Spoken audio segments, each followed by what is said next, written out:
Good afternoon, Miami sports fans. It's Tuesday around lunchtime. We're going to get back at you today with the Miami Sports Break. I'm joined as always by Jaccare Givens, and we're here to recap a tough loss on Sunday for your Miami Dolphins. Their first loss after winning five straight, and of course, the first loss for Tua Tagovailoa as the starting quarterback for Miami. So, a lot to go over from this game. It was a pretty disappointing effort, in particular from the offense. So, going to start here, Jock. What do you think were the major areas of concern? I know Tua didn't really look particularly sharp. Early kind of set the tone. He was a little bit off. He missed some Yeah, you can just makeable tell, but throws like there. from the first, like it was just like he didn't have it. But obviously the offensive line was probably the biggest thing that was concerning because whether it was Tua holding on to the ball too long or the receivers not being able to get open, it was just a mixture of a bad game. The run defense was terrible. I think that's the first time since week 1 against the Patriots where we just got gashed in the run game. So it was just a lot of concerning, but Miami was due for a loss. Mhm. We all talked about it in that stretch that we have down the stretch that they had to go at least 6-1 or 5-2. Right now they're 5-1. So with the Jets and then the Bengals to follow, if I'm not Mhm. mistaken. So those two winnable games. Obviously, the Bengals are going to be missing Joe Burrow. The Jets have been playing better of late since they got Flacco in the starting lineup. So it'll be a tougher game than what people expect. But just the offensive line, I just think those guys need to get it together. It was just a bad game overall. Just the offense did not find any rhythm. Tua still made good plays. He missed some throws. If you go to the 3 yards per carry breakdown, um, he had a play where he had Devontae Parker breaking open late on the flag route, did not hit it. Mhm. So it was just a mixture of all things. And I think the Denver defense just came prepared. They've been one of the better defenses in the NFL all season. I don't think it's a surprise for us. So I just thought this was the trap game that I Mhm. envisioned it as, and that's what they came out as in. And they got the W. Was it a bad loss? Yes. I just think they'll be okay. Obviously, they're gonna beat the hell out of the Jets. Tua throw for 300 plus yards, and he'll have his a big game, and everybody will be back to normal.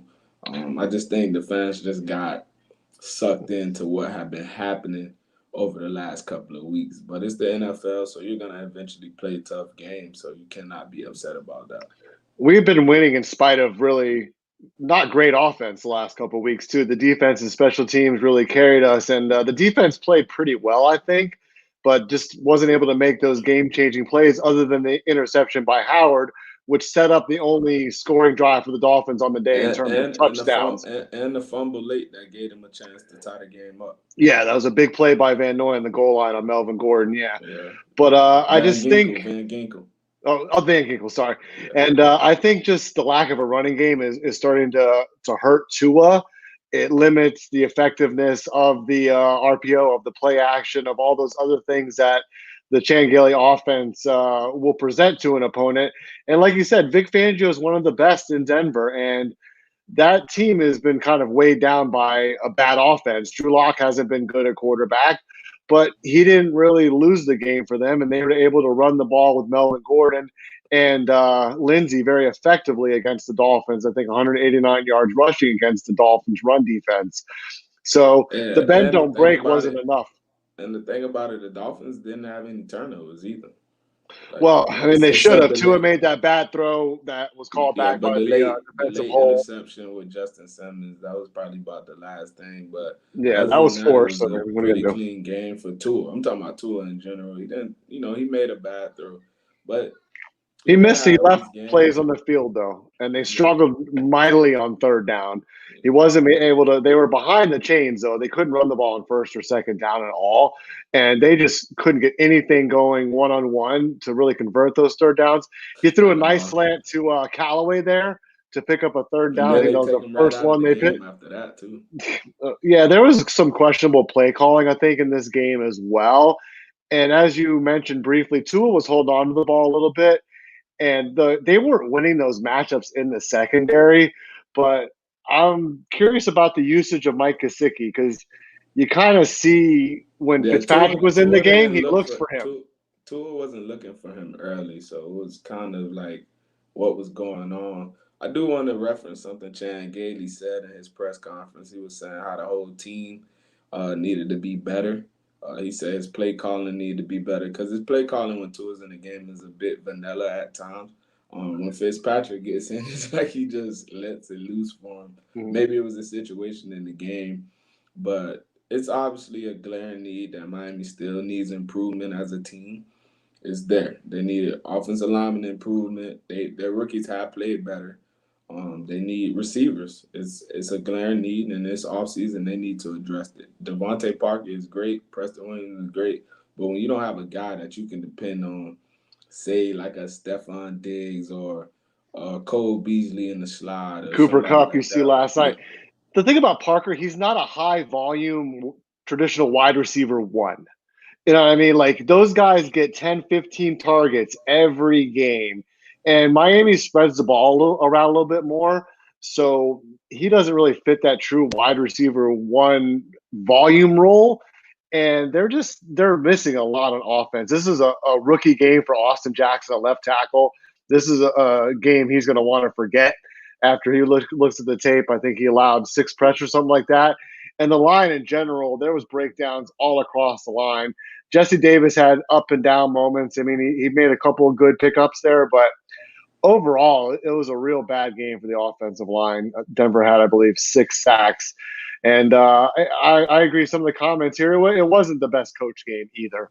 I think some of the situational play calling, like you said, was vanilla, particularly on offense, and the defense wasn't really getting home. So I want to kind of switch gears a little bit and talk about the defense. I mean, yeah, they only gave up 20 points, but there was a lot of concerns there as far as getting off the field and the Denver running game with Gordon, particularly down around the goal line. He had a couple touchdowns, and Lindsey was breaking off big runs, and he had 16 carries, I think, for 82 yards as well.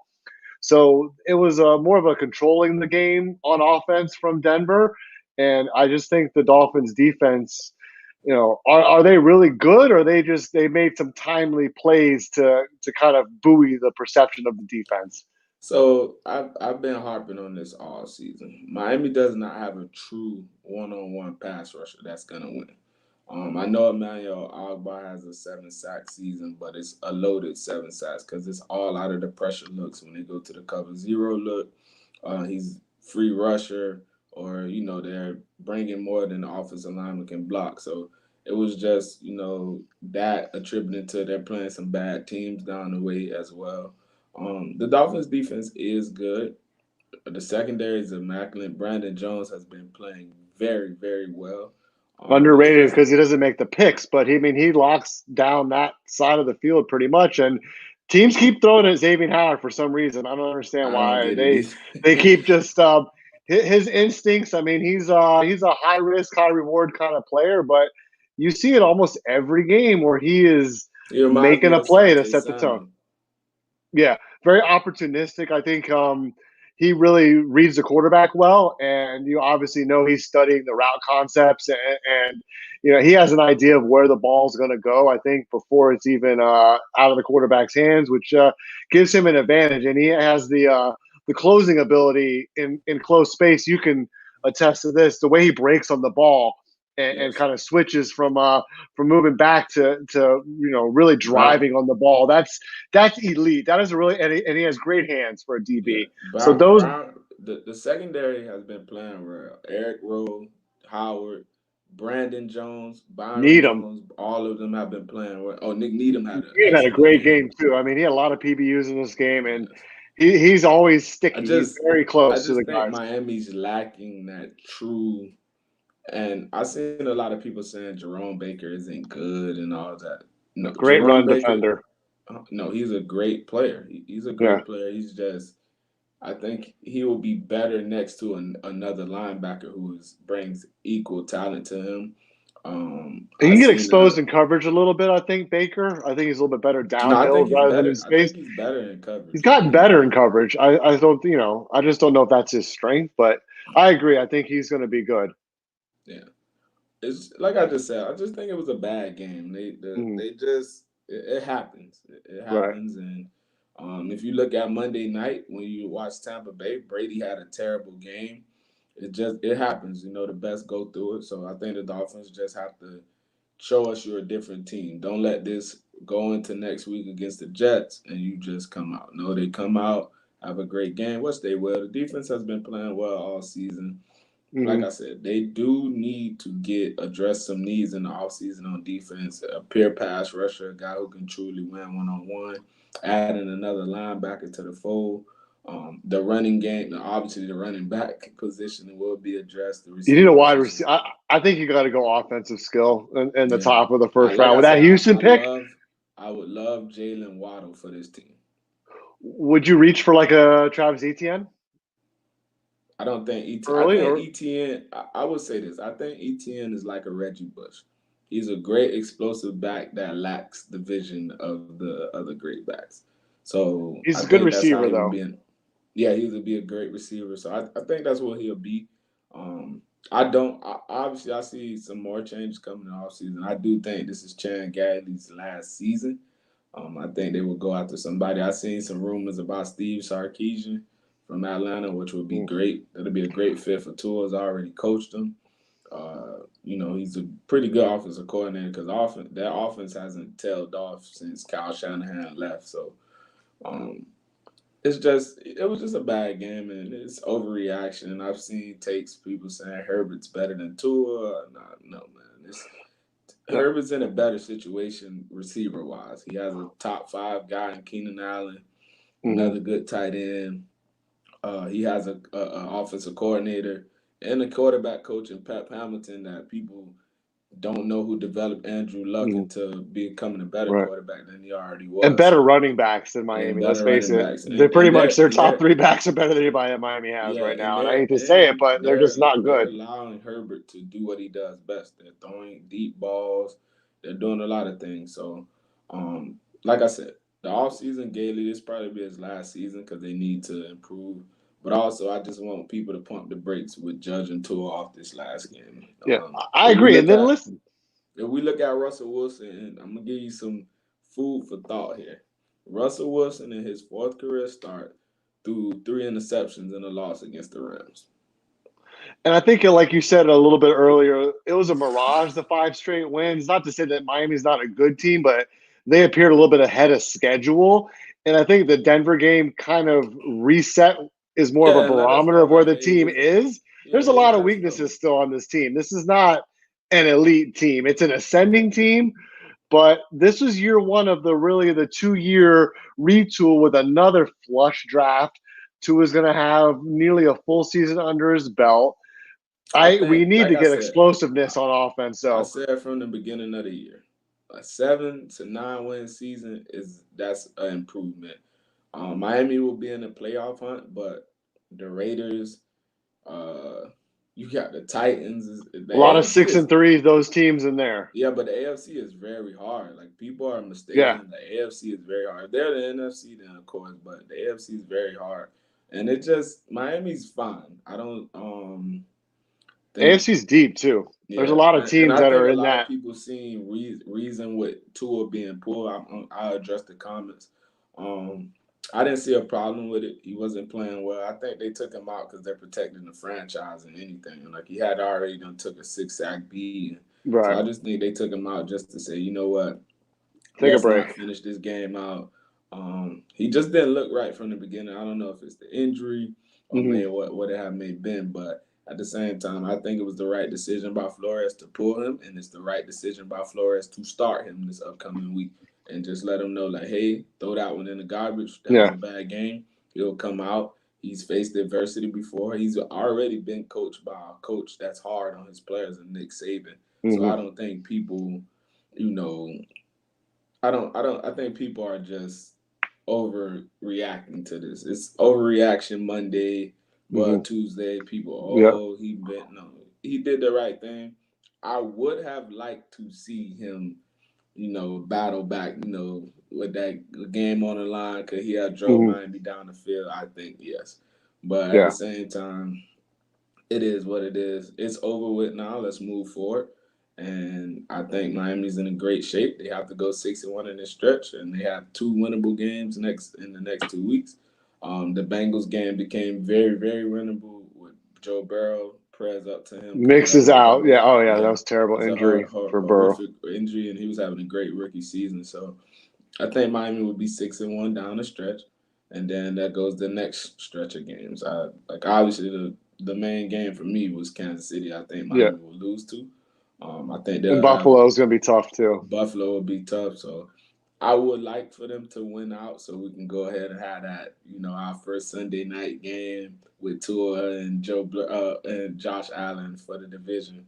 But I just think fans have to calm down. It's the NFL. Hmm. Um, you even look at all these high point spreads with the Jets. The Jets have been covering that, man. It was a 10-point Hmm. underdog against the Chargers, and they made it a game late 34-28. So They're people playing just have to. surprisingly hard for Gase, which is a little bit odd. I mean, they're professionals, I guess, so it's not, you don't want to question that their work ethic is, under scrutiny. And I just think that Gase is a lame duck coach, and the guys are kind of just pulling together to put up some good tape for the rest of the season for those next opportunities, whether it's within the Jets organization with whatever changes are likely going to take place or elsewhere. I mean, there are some talented players, and Flacco's making the most of the receivers coming back. I mean, they got some weapons with Mims. Perriman. Mims has stepped up. Crowder.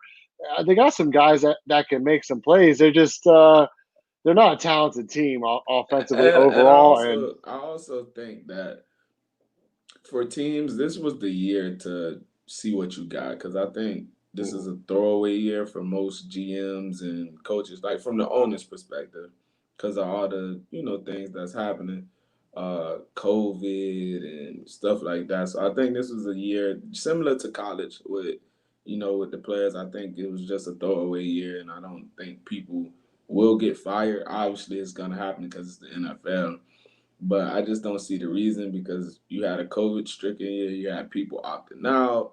It was just a lot of factors and details that went into this season that this is unforeseen and never seen before. So I think those coaches deserve another chance, and I think with Flores, he's ahead of schedule. I think he's right where he needs to be. You're gonna have a high first round draft pick with the Texans, and you're gonna have a mhm. mid round pick with yourselves. So I think Miami's in perfect position to make a splash, whether it's the draft or free agency or making a trade for a disgruntled guy. Like I said, I keep talking about Odell Beckham because he's gonna be on the market. I'll give up a second round pick for him. Instantly, Julio yeah. Jones would be a guy that's probably going to be on the market because he's wasting years down there in Atlanta. So it's just you just got to look at the who's going to be resetting things. So I just think Miami's in a good place. They just have to relax themselves, and fan base has to relax and know that that game last week was not indicative of what we've seen all season. This team has been competitive in every game they played. This is probably the Mhm. worst game I've seen them play since week one.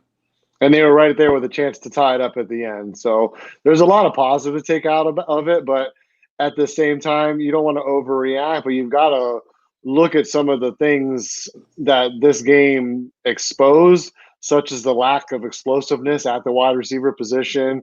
I know when Fitz came in, it seemed like guys were a little more engaged, maybe kind of. There's a more of a sense of urgency. I think there was a little bit of a lull with But the I team think it coming was out. more sense of urgency because of the plays that were being called. Like if you look down the stretch, they were trying to stretch the ball downfield. Like I said, it's to a fault on this note. Mhm.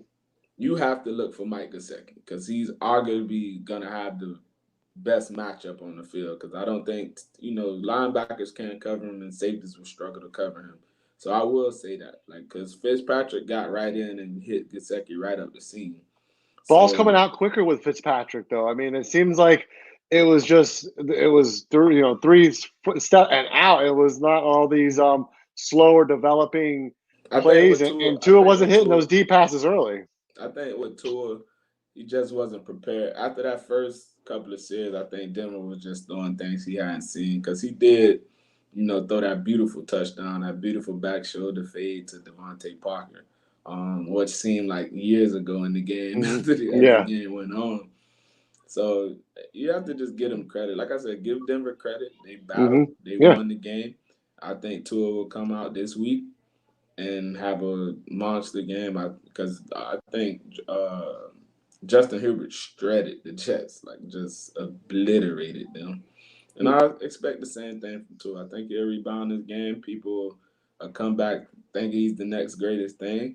I just think people just had an overreaction. Miami was due for a bad game. It was just like in your heart as a fan, you was like, yeah, maybe they were gonna win, but in your head, you knew on this stretch that Denver game would be tough because it's always tough to play a Mile High, Yeah. fans or no Yep. fans.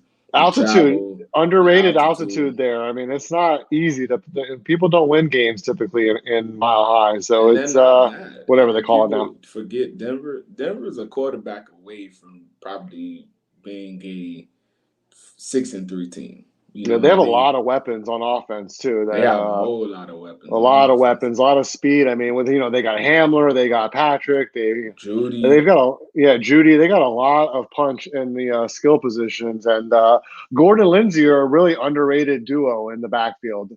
And they do different things. Gordon's obviously more of a receiving back, whereas Lindsey's kind of your one cut between the tackles and go yeah, sort of they back. So both they run complement pretty each other hard. They're well. both good runners.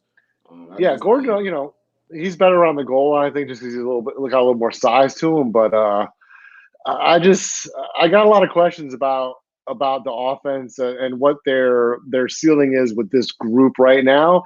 And I think it's going to be a year for Tua, like you said, to acclimate and learn the NFL game, get adjusted to the speed, and sort of establish where the team is trending because I think this was sort of like you said, not a throwaway season, but a season where they came out, they won 5 straight, they got a lot of hype. The national media started to kind of buy into the, drinking the Miami Dolphins Kool-Aid, and it never goes well for the Dolphins when everybody else, we're better when it's us against the world. So I think Miami kind of needs to look at this game as like, okay, we can't go out and play like crap again against a team that on paper we should theoretically beat.